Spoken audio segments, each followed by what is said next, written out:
Hi hello friends, welcome back my YouTube channel. ಈಗಿದ್ರೆ ಎಲ್ಲರೂ hope ಎಲ್ಲರೂ ತುಂಬ ಚೆನ್ನಾಗಿದ್ದೀರಾ ಅಂತ ಭಾವಿಸ್ತಾ ಇವತ್ತಿನ ಒಂದು ಬ್ಲಾಗ್ನ ಸ್ಟಾರ್ಟ್ ಮಾಡೋಣ ಬನ್ನಿ. ಇವತ್ತು ಆಚೆ ಹೋಗ್ತಾ ಇದ್ವಿ, ಬಸ್ಸಲ್ಲಿ ಕೂತಿದ್ದೀನಿ. Already bus ಹೊರಡ್ತು. ಮಾರ್ನಿಂಗ್ ಸುಮಾರು ಒಂದು 10 ಗಂಟೆ 10:15 ಆಗಿದೆ. ಮನೇಲಿ ಟಿಫನ್ ಎಲ್ಲ ಮುಗಿಸ್ಕೊಂಡು ಟಿಫನ್ ಎಲ್ಲ ರೆಡಿ ಮಾಡಿ ನಾನು ಹೊರಟಿ ಅಮ್ಮನ ಮನೆಗೆ ಹೋಗ್ತಾ ಇದ್ದೀನಿ. ಏನು ರೀಸನ್ ಅಂದರೆ ಶಬರಿಮಲೆಗೆ ತಮ್ಮ ಹೋಗ್ತಾ ಇದ್ದಾನೆ, ಅವನ್ನ ಕಳಿಸ್ಕೊಡೋಕ್ಕೆ ಅಂತ ಹೋಗ್ತಾ ಇದ್ದೀನಿ. ಈ ಒಂದು ಬ್ಲಾಗು ಸಂಡೇ ಬ್ಲಾಗು. ಮಕ್ಕಳಿಗೆಲ್ಲ ಸ್ಕೂಲ್ ಇರೋದ್ರಿಂದ ಎಲ್ಲರೂ ಕರ್ಕೊಂಡು ನಾನು ಹೋಗ್ತಾ ಇದ್ದೀನಿ. ಒಂದು ಹಾಫ್ ಆನ್ ಅವರ್ ಜರ್ನಿ ಆಗುತ್ತೆ ಅಮ್ಮನ ಮನೆಯಿಂದ, ನಮ್ಮ ಮನೆಯಿಂದ ಅಮ್ಮನೂರಿಗೆ. ಅದಕ್ಕೆ ಬಸ್ಸಲ್ಲೇ ಹೋಗೋಣ ಅಂತೇಳ್ಬಿಟ್ಟು ಬಸ್ಸಲ್ಲೇ ಹೊರಟ್ವಿ. ತುಂಬ ರಶ್ ಇರುತ್ತೆ ಅಂತ ಅಂದ್ಕೊಂಡೆ, ತುಂಬ ಫ್ರೀ ಆಗಿದೆ ಬಸ್ಸು. ಈ ಬ್ಲಾಗ್ ಕಂಟಿನ್ಯೂ ಆಗುತ್ತೆ, ಸೊ ಕಂಪ್ಲೀಟ್ ಬ್ಲಾಗ್ನ ನೋಡಿ. ಹಾಗೆ ಇಷ್ಟ ಆದರೆ ಲೈಕ್ ಮಾಡಿ.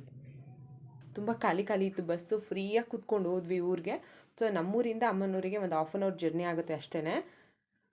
ಬಂದ ತಕ್ಷಣ ಅಮ್ಮ ಟಿಫನ್ ಮಾಡಿದರು, ಪಲಾವ್ ಮಾಡಿದರು. ಬೆಳಿಗ್ಗೆ ಬೇಗ ಬಂದಿದ್ವಿ. ನಮ್ಮ ಮನೇಲಿ ಕೂಡ ನಾನು ಟಿಫನ್ ಮಾಡಿ ತಿನ್ಕೊಂಡೇ ಬಂದಿದ್ದೆ. ಆದರೆ ಅಲ್ಲಿಗೆ ಹೋದ್ಮೇಲೆ ಅಮ್ಮ ಅಂದರೆ ಹೋದ ತಕ್ಷಣ ಏನಾದರೂ ತಿನ್ನಂತ ಅಂದೇ ಅಂತಾರಲ್ವ, ಅಮ್ಮನೂ ಅಷ್ಟೇ ಮಕ್ಕಳಿಗೆಲ್ಲ ಹಾಕ್ಕೊಟ್ರು. ಎಲ್ಲರೂ ಕೂತ್ಕೊಂಡು ಟಿಫನ್ ಮಾಡ್ಕೊಂಡ್ವಿ. ನಾನು ಹೋಗೋ ಟೈಮ್ ಗಡಿಬಿಡಿಲಿ ನಾನು ಟಿಫನ್ ಮಾಡಿರಲಿಲ್ಲ, ಮಕ್ಕಳಿಗೆಲ್ಲ ಕೊಟ್ಟಿದ್ದೆ. ಅವ್ರು ಬೇಗ ತಿನ್ಕೊಂಡು ಸ್ನಾನ ಮಾಡ್ಕೊಂಡು ಹೊರಟ್ವಿ. ಎಲ್ಲರೂ ಕೂತ್ಕೊಂಡು ಟಿಫನ್ ಮಾಡ್ಕೊಂಡ್ವಿ ಅಮ್ಮನ ಮನೆಗೆ. ಸೊ ಏನು ಗೊತ್ತಾ, ಎಲ್ಲರಿಗೂ ಅಷ್ಟೇ, ಏನೋ ಅಮ್ಮನ ಮನೆಗೆ ಹೋಗ್ಬೇಕಂದ್ರೆ ಏನೋ ಒಂಥರ ಖುಷಿ. ಅಲ್ಲಿ ಒಂದು ಚಿಕ್ಕದಾಗಿ ಒಂದು ಫಂಕ್ಷನ್ ಇತ್ತು. ಫಂಕ್ಷನ್ ಅನ್ನೋದಕ್ಕಿಂತ ನನ್ನ ತಮ್ಮ ಶಬರಿಮಲೆಗೆ ಹೋಗೋದಿತ್ತು. ಅದಕ್ಕೆ ಊರಿಗೆ ಹೋಗಿದ್ದು ನಾವು. ಹೋಗಿದ್ದಕ್ಕೆ ರೀಸನ್ನೇ ಇದು. ಶಬರಿಮಲೆಗೆ ಅವನು ಹೋಗ್ತಿದ್ದ, ಅವನ್ನ ಕಳಿಸ್ಕೊಡೋಕ್ಕೆ ಅಂತ ಹೋಗಿದ್ದು. ಬಟ್ ವೀಡಿಯೋನ ಅಲ್ಲೆಲ್ಲ ಪೂಜೆ ಮಾಡಿದ ವೀಡಿಯೋನ ಯಾವುದನ್ನು ಶೂಟ್ ಮಾಡೋಕ್ಕಾಗಿಲ್ಲ.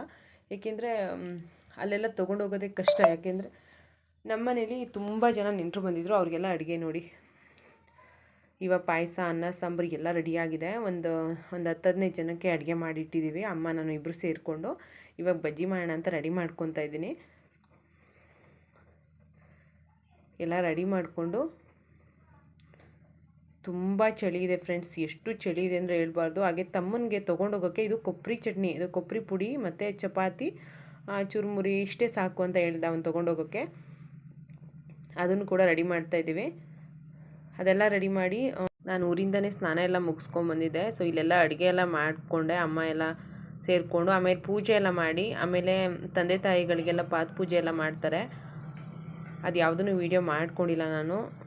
ಜಸ್ಟ್ ಪೂಜೆ ಎಲ್ಲ ಮುಗಿಸ್ಬಿಟ್ಟು ದೇವಸ್ಥಾನಕ್ಕೆ ಹೋಗಿ ಇರುಮುಡಿ ಕಟ್ಟಿ, ಅವರು ಅಂದರೆ ನೈಟ್ ಟೈಮ್, ಈ ಸಲ ನೈಟ್ ಟೈಮ್ ಕಟ್ತಾ ಇದ್ದಾರೆ. ಯಾವಾಗಲೂ ಮಾರ್ನಿಂಗ್ ಕಟ್ಟೋರು.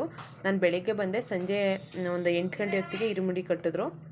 ಅದೆಲ್ಲ ಮುಗಿಸ್ಕೊಂಡು ಬೆಳಗ್ಗೆ ಮತ್ತೆ ಎದ್ಬಿಟ್ಟು ಟಿಫನ್ ಮುಗಿಸಿ ನಾನು ಊರಿಗೆ ಹೋಗ್ತೀನಿ. ಯಾಕೆಂದರೆ ಬೆಳಗ್ಗೆ ಸ್ಕೂಲ್ ಇದೆ ಮಕ್ಕಳಿಗೆ. ಜಾಸ್ತಿ ಬ್ಲಾಗ್ನ ಲಾಂಗ್ ವೀಡಿಯೋ ಮಾಡಿಲ್ಲ, ತುಂಬ ಸಿಂಪಲ್ಲಾಗಿ ಬ್ಲಾಗ್ನ ಮಾಡಿದ್ದೀನಿ. ಯಾಕೆಂದರೆ ಜಾಸ್ತಿ ಶೂಟ್ ಮಾಡ್ಕೊಳಕ್ಕಾಗಿಲ್ಲ, ಸಿಂಪಲ್ ಬ್ಲಾಗ್ನ ಮಾಡಿದ್ದೀನಿ. ಸೊ ಈ ವಿಡಿಯೋ ಯಾರಿಗೆಲ್ಲ ಇಷ್ಟ ಆಯಿತು ಲೈಕ್ ಮಾಡಿ. ಹಾಗೆ ಇನ್ನೂ ಯಾರೆಲ್ಲ ನನ್ನ ಚಾನಲ್ಗೆ ಸಬ್ಸ್ಕ್ರೈಬ್ ಮಾಡಿಲ್ಲ ಸಬ್ಸ್ಕ್ರೈಬ್ ಮಾಡ್ಕೊಳ್ಳಿ. ಲೈಫಲ್ಲಿ ಸೋತಾಗಲೇ ಗೆಲುವಿನ ಬೆಲೆ ಗೊತ್ತಾಗುತ್ತೆ, ದುಃಖ ಪಟ್ಟಾಗಲೇ ಖುಷಿಯ ಬೆಲೆ ಗೊತ್ತಾಗುತ್ತೆ. ಸೋತಾಗ ಕುಗ್ಗಬಾರ್ದು, ಗೆದ್ದಾಗ ಹಿಗ್ಬಾರ್ದು. ಮನುಷ್ಯ ಯಾವಾಗಲೂ ಒಂದೇ ರೀತಿ ಇರೋದನ್ನ ಕಲಿಬೇಕು ಅನ್ನೋದು ನನ್ನ ಭಾವನೆ. ಸೊ ಲೈಫಲ್ಲಿ ಏನೇ ಬರ್ತಾ ಇರಲಿ ಅದನ್ನು ಎದುರಿಸ್ತಾ ಹೋಗ್ತಾ ಇರಬೇಕು. ಕಷ್ಟ ಅನ್ನೋದು ಮನುಷ್ಯನಿಗೆ ಬಂದೇ ಬರುತ್ತೆ. ಕಷ್ಟಪಟ್ಟವ್ರಿಗೆ ಒಂದಲ್ಲ ಒಂದಿನ ಸುಖ ಸಿಗುತ್ತೆ. ಆದರೆ ಕಷ್ಟ ಬಂತು ಅಂತ ಯಾವತ್ತೂ ಕೂಡ ಮನುಷ್ಯ ಬೇಜಾರಾಗಿ ಒಂದು ಮೂಲೆ ಸೇರ್ಕೊಬಾರ್ದು, ಮೂಲೆ ಗುಂಪಾಗಬಾರ್ದು. ಪ್ರಯತ್ನ ನಾವು ಮಾಡಬೇಕು, ಫಲನ ದೇವ್ರಿಗೆ ಬಿಡಬೇಕು. ಪ್ರಯತ್ನನೇ ಪಡೆದೆ ಯಾವ ಫಲನೂ ಸಿಗೋದಿಲ್ಲ. ಸೊ ಕೊನೆವರೆಗೂ ವಿಡಿಯೋ ನೋಡ್ರಿ. ಎಲ್ಲರಿಗೂ ಕೂಡ ಥ್ಯಾಂಕ್ ಯು. ಮತ್ತೆ ಸಿಗ್ತೀನಿ, ಬಾಯ್.